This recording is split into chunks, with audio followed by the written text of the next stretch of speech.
manifestation di si métti tey gis yéen ñëpp ngeen ñëw ci li nga xamante ne mooy ci levée du corps bi tey lan ngeen tey lan ngeen wax ci loolu. waaw métti nañ trop Baye Fall barke Serigne Touba boobu suñu booy la woon quoi xam nga mais xam nga rek nii la ko yàlla suñu borom dogalee woon xam nga nii la mën a demee tamit xam nga mais métti nañ trop Baye suñu booy la woon xam nga mais yàlla suñu borom nii la ko dogalee woon gars yi dañuy nangu dogal ba rek xam ne lii la yàlla teg suñu loxo xam nga moom la ñuy jéem a xaar ne jëm ko yóbbu àjjana ñu bisiwaat bu neexee yàlla nit boobu li ñu gis li nga xamante ne mooy corps bi ñu jafe woon jot tey ana lan ngay wax ci loolu tamit ci li nga xamante ne mooy ci côté état du Sénégal xale yi nga xam dañoo ñàkk seen bakkan ci mbir mi pour ñu gaaw a jot seen corps seen i famille teel leen rob. noonu la mënoon demee rek xam nga bis bi lañ ko waroon denc rek lii may wane ne xam nga ni bu une semaine ba léegi mënuñu ko denc nga la wane boobi bañkat la woon rek xam nga dafa nekkoon si yoonu liggéey rek lii la mënoon demee rek dana wane bañkat la woon rek xam nga tey la ko yàlla tudd moom xam nga lii la mënoon demee wax dëgg yàlla affaire de manifestation yi métti nañ trop dëgg yàlla mais mënuñu si dara tamit quoi xam nga lii la yàlla dogal tamit xam nga mais dara mais nguur boo gis léegi xam nga dina mos a jeex quoi waaw nguuru yàlla rek moo dul jeex faa. mais booy nga xam ne ci ñàkk seen i bakkan nan nga wax seen i famille. waaw xam nga rek xam nga ñu sigil leen digaala rek ñu sigil leen digaala la xam ne seen borom fii la yemale woon seen dund quoi xam nga lu may expliqué kenn bëggee ko woon nii quoi xam nga mais xam nga saa bu yëngu rek lu ko yëngale ko doole xam nga nii la mënoon demee waaw yàlla lii la teg suñu loxo gannaaw ñu ñaan yàlla dellu si réew mi jàmm xam nga lu ma la expliqué mais dara liiru dara nii la fa mënoon demee rek mbiru àdduna xam nga boobee gaan yéen ñu ko woon lii quoi liggéeykat la woon quoi barke Serigne Touba ñun liggéey la nga xam si moom chaque jour ñu ñooy toog fii bitig ba fii ñun ñëpp ñu ñooy gis ñi ñëpp Baye Fall yëpp ñu ñooy toog chaque jour xam nga mais métti nañ trop Baye billaahi métti nañ trop Baye barke Serigne Touba mais xam nga rek ñu nga teg ci loxo Serigne Touba waaw teg nañ ko loxo Serigne Touba ragaluñ dara jaajëf Baye.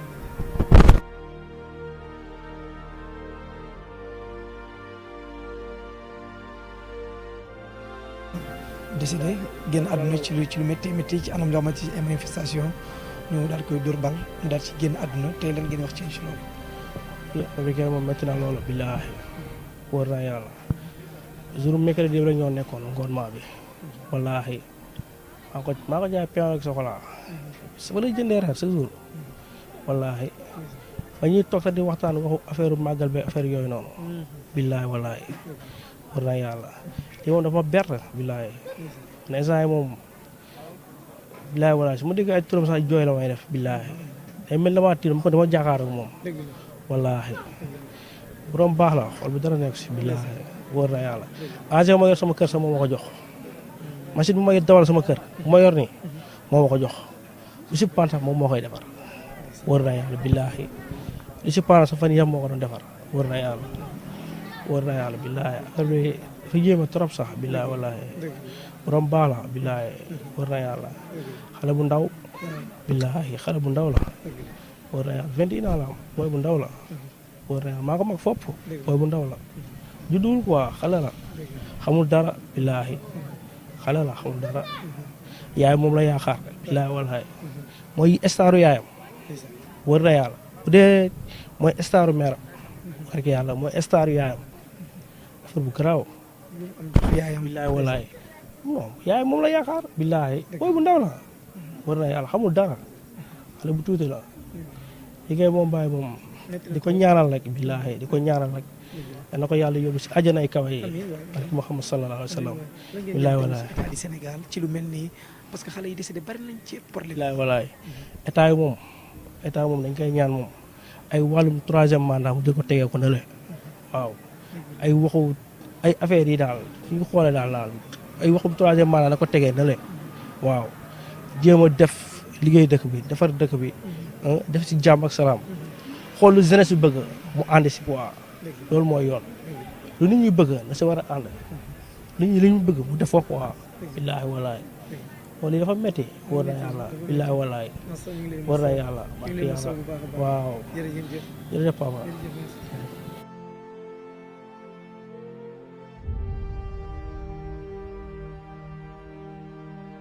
seen xarit di seen lépp di Khadim Ba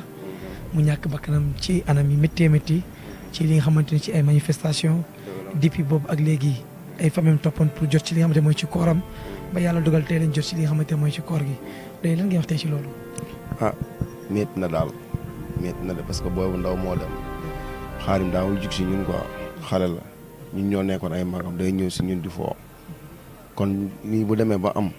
te mu nekk moom xale quoi daf ñuy métti mais dañ koy ñaanal yàlla rek waaw yàlla fu mu jëm mu gënal ko fu mu jógee foofu loolu rek lañ koy ñaanal waaw yaayam nag ak papaam yëpp yàlla may la xolu muñ waaw ñëpp mboor ko muñ quoi parce que mënuñoo wax bu mu ñëwaat dem na métti na dem na ñu ngi ànd ñaanal ko rek waaw.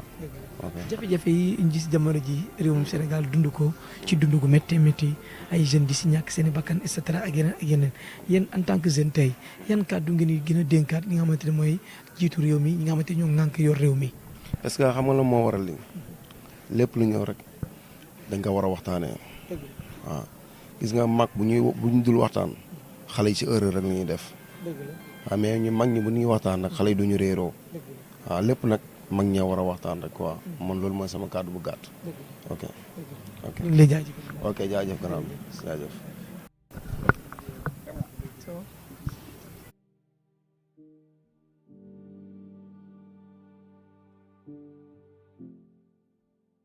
yàlla suñu borom jëlee ko fi mu génn àdduna rek ci ay manifestation mu jël si bakkan ñàkk bakkan gu méttee métti boo xamante ne tey dañ koo faat tey lan ngeen di wax ci loolu. waaw maa ñu commencé si dara dañ koy ñaanal yàlla xare ko aljana parce que ñun ñii ñëpp suñu ami d'enfance la te ku cool la woon kenn mësoo dégg say détails xamuñu ko aussi lu ñàkk fay d'après témoignage yu ñu dégg ak ñun ñii lañ ko jot a xamal liggéey la xamoon ak jaamu yàlla donc ñu koy ñaanal yàlla xare ko aljana certes si ay manifestation la ñàkkee bakkanam muy xeex ay àqam ak yelleefam bañ boom ko si lu dul yoon donc ñun ñii ñoom naqar lañ si am parce que li nga dal mënoon nañu dal ñun ñii parce que lii bi mu gaañoo ñun ñii am na ñu fa taxawoon donc si yàlla si moom la ko jaarale ñu koy ñaanal bu baax yàlla xaare ko àjjana. mais mu nekk loo xam ne lu métti parce que depuis boobu ak léegi ay famille doon topp ci koor gi pour jot ci kooram mu nekk lu jafe-jafe tey ba yàlla dogal tey jeudi tey bi nga xamante ne bi mu génnee àdduna gars yi su ko jotaal li nga xam ne mooy kooram. waaw parce que lii si gouvernement yi la rek presque mënuñu wax ñoom la neex parce que depuis jour bam gaañoo ba léegi man mi bokkoon naa si ñi nga xamante ne dañ doon dem si kër gi chaque fois di laajte ndax koor bi ñëw na mais à chaque fois même réponse ngay am amaguñ si tey moo ngi hôpital bi suba dem na si procureur bi la ñuy xaar lii ak la mais du si moom kase comme que ñi perte ñi ñàkk seen bakkan yëpp nii la donc comme yàlla nii la ko bëggee moom te comme que tey famille bi jot nañ si koor bi sant yàlla rek lañ ciy def. lan ngay wax tey si jeunesse bi li nga xamante ne tey li fi am bañ fi am ci lu mel nii parce que jafe-jafe yi métti na gis nañ li dese yi bari na mu nekk lu métti réew mi xonk cooy ak deret lan ngay wax ci loolu. waaw jeunesse bi moom ñun ñii ñëpp on est des jeunes. donc amul ku nekk li muy def ba génn si manifestation yi ak li muy daj ba génn ne dafa am lu ko naqari di ko manifester moom moo ko xam. bu ñu amee kay ku ñuy wax suñu gouvernement yi la ñuy wax parce que lii nii yëpp c'était à éviter si benn dossier boo xamante ni traîné na pendant 2 ans depuis commencement bi gars yi di douter ndax complot wala du complot mu dem ba dëkk bi yëpp xam ne lii nii c'est un complot état bi mënoon na ko arrêter depuis léegi bu ñu yegsee ba fii léegi ñoom kese la ñuy retourner waat envers eux laaj leen lan mooy solution bi parce que jeunesse bi Sénégal moom képp ku xam ne dafa bëri ndaw te ñii am ñu xëy ñii parfois bu ñu xëyee duñ mën nañoo toogaat duñ liggéey ñii jàng ba pare am ñu luñ def donc genre occasion yi nii ñu bëri dañ siy profité sàcc yeeg bande yi ku nekk da siy profité pour def si li mu bëgg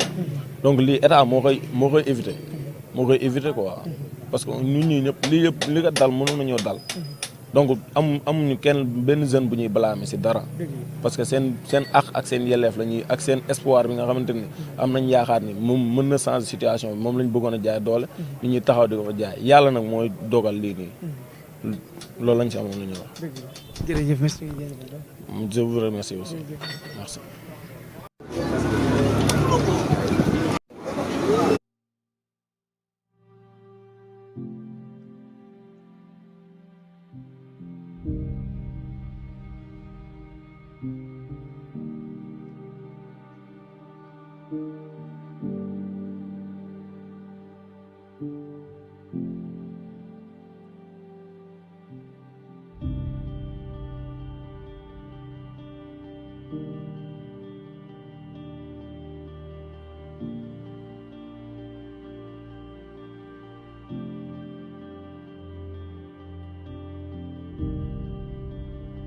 ale ki nga xamante ne mooy Khadim Ba.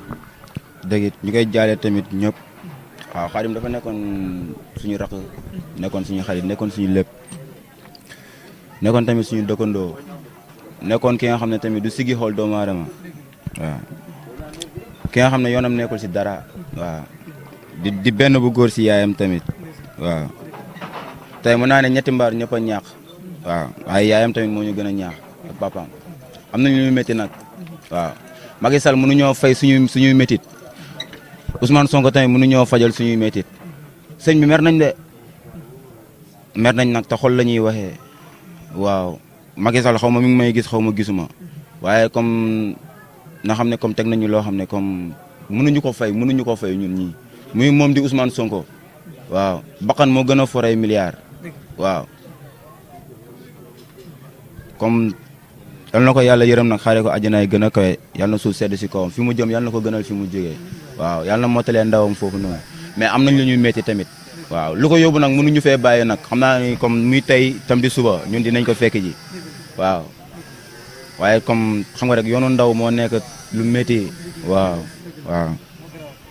jërëjëf. jaajëfal bu baax a baax ñu koy jaajëfal baax. yaar di la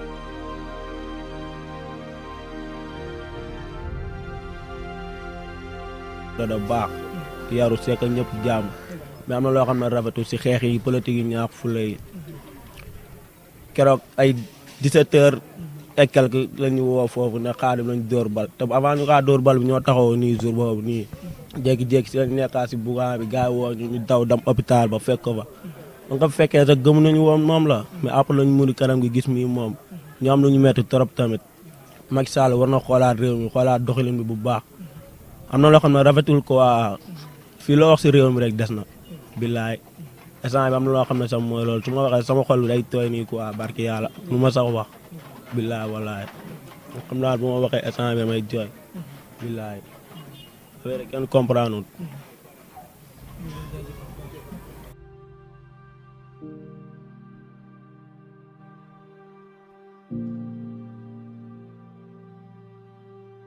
gaal yow sigil sa wàll rek baay bilaay xam nga rek gars yi gaan nan ñu jàppale rek bilaay koo xamante ni gaan baay xale bu ndaw am loo xamante ni dafa bëggoon si àddunaam si ay affaires yoo xamante ni baay ñun suñu yoon newu si nan ñu jàppale si di gaan baay si réew mi bilaay xam nga ni lii nii dafa metti baay xam nga ne yaayam sonn na isaan papaam ak yaayam bilaay man ak moom sama lonkoo la billaahi waaye ba ma yëgee affaire dafa ma métti trop barki alxuraanu karim sa lii warul woon si ay affaire yoo xamante ni mooy loolu noonu jëmalewul sax réew mi ginnaaw kanam baay billaahi kan dañ ñu jàppale rek te yàlla tax baay jeunesse bi liggéey rek lañ bëgg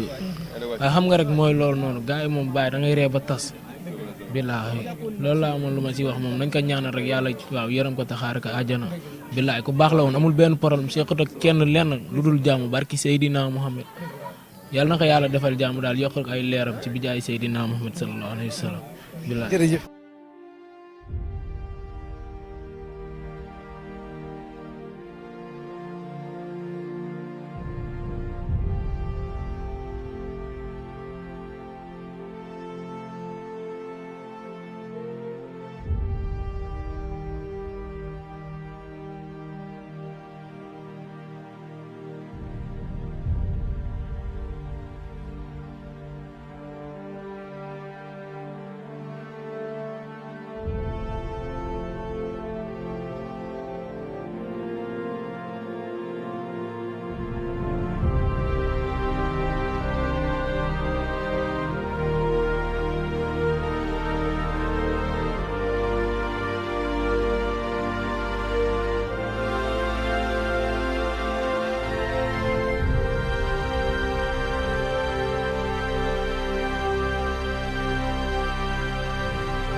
te jël njabootam yóbbu ko bitim réew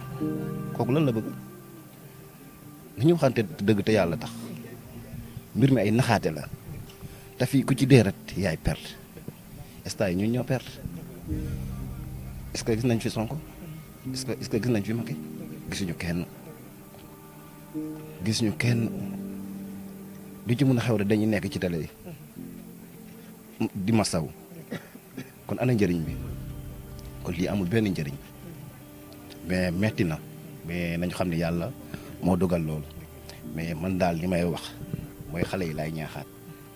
ku ci génn di manifester fexeel ba gis ci bu dee Sonko may manifester fexeel ba gis ci doomam boo mënee dem nga dem bu dee Macky yi tamit noonu 2012 ñi fal Macky ci lañ bokk ñun ñii la ren yi tamit noonu ku nekk sa intérêt bopp ngay dawal nañ xam loolu muy man muy keneen muy Ousmane Sonko muy Macky ku nekk sa intérêt bopp ngay dawal parce que bu ñu fàttale ko ñun bu ñu doonee xale ba tey nii rek la Sénégal di demee système bi kese la kon am na loo xam ne naxaate la kii bu ñëwee yéeg nii ak nii kenn bu ñëwaatee noonu lay def ñoom ñëpp a yem kenn tanewul sa morom waaw maa ngi leen di gërëm na leen sant. anam nga gisee Khadim ba nga ko fekkee mu tëdd ba gis nga ko ci morgue bi yan anam nga ko gisee. waaw dugg na ba gis ko mais li ma mën a wax daal Khadim daal dee bu mu dee metti na trop li may wax nag bëgg naa kaa wax ci séeréer parce que séeréer laa gën a dégg simna wiine simna tamit ñoojoona waxuma leyta ret tena ref o ɓi in de ñaku o ndokor in de ñaku o ndeb in de ñaku parce que o juleyangaan keke pertement ref nu ref nan saale koy bo retata na manifestation fexey bo giteen o ɓeengin o kiin numa saf xe andoona ga ten na retan ye o giteen o ɓeem mbaa o giteen a faap mbaa o giteen a yo'um ka xa ten refi ndixil ndaa o kiin a xooyam a janga ɓeem a ɓisa den Europe a lemum ngaaga bo i mbaririk to yaalum sa gigino ka i naxir a ref to mi fa neeke na laya fa nuun Mad Abdou Diouf ten wetandoor tum bo Mad astafurlah Mad Abdoulaye Wade ten wetandoor tum bon Mad Abdou kii Macky bo na nene système fa leng feke soom a ƴufna système fa leng fa neeke soom nu ngayna wecca in fadi an nga baadoole i ndef i ɓaatu ndakod na baadoole ne i baadoole ina ten moƴu gimtino yaalo xe parce que keke de mbi'anina ko den a mbi'anan mbi'anirana in nan kiro ta o ɓi politicien xona nan kino o ɓi baadoole ret i dirno koy wayro ref fa fa gisaat wa o fa gisaat wa te ñakom na neen a ɗoma ɗom trop a ɗoma nda mi ke wowuma ñaaxa kep nu andoona ga wen sale Sénégal nu andoona ga politique o fi'a o waasin fa politique um te ret ten moƴu parce que a ŋaayanga ankiram a ŋaayanga lijanteyikatiram ken koy ten refna Sénégal mi de ƴiƴaam o ƴiƴula wana woota o kiin a nanga manifester a ɗoxangi njong estannoa de fo tooki njong ne woro kiin parce que kete fi'a i xuma fi'anan i xooxum ten a fi'anan fi'aniraam o ten ken koy ten njewum ka andoona ga ten waxumo lay jexeego njiriñ Sonko yo Macky yo deno fop a ko den a mbi'ana deno fop a ko den a mbi'ana asalaamaaleykum wa rahmatullah. Khadim dafa métti trop yëkkati na ay kàddu wax ci wolof wax ci tamit ci séeréer parce que ñoom seen cosaan séeréer la noonu la tamit parce que amaana tamit am na ñeneen ñoo xam ne dañuy déglu ci seen i famille duñ dégg olof bi bu baax moo tax mu ne ndax mu résumé ci séeréer man tam ma nangul ko loolu tamit Babacar waaw li ma wax que li nga xamante ne nii ñu ngi ci levée de corps ki nga xamante ne mooy Khadim Ba xamante ne moo ñàkk bakkanam bu méttee métti ñu famille Khadim Ba ne ak ay xaritam ñoo si sonn si benn nit ki nga xamante ne moo def jëf jooju muy bàcci benn accompagnant boña que moo tiré Khadim Ba voilà ñu gis li nga xamante ne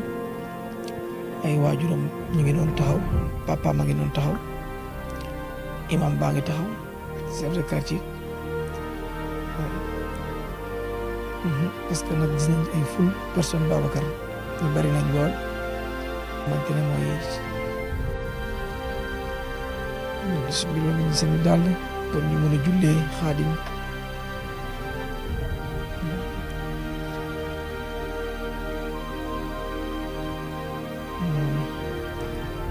Babacar yëf yaa ngi ni métti na trop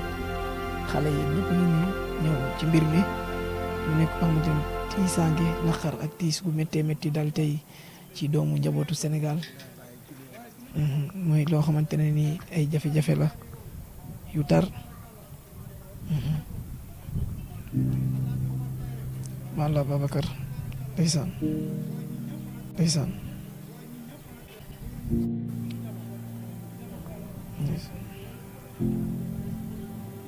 ak yàlla suñu borom xare àjjana yàlla na suuf woyof ci kawam mboolem xale boo xamante ni ñàkk na bakkanam ci mbir mi yàlla li nafsin zaa'ikatul mawti ñu jëmee ki nga xamante ne mooy Khadim Ba waaye koor bi yàpp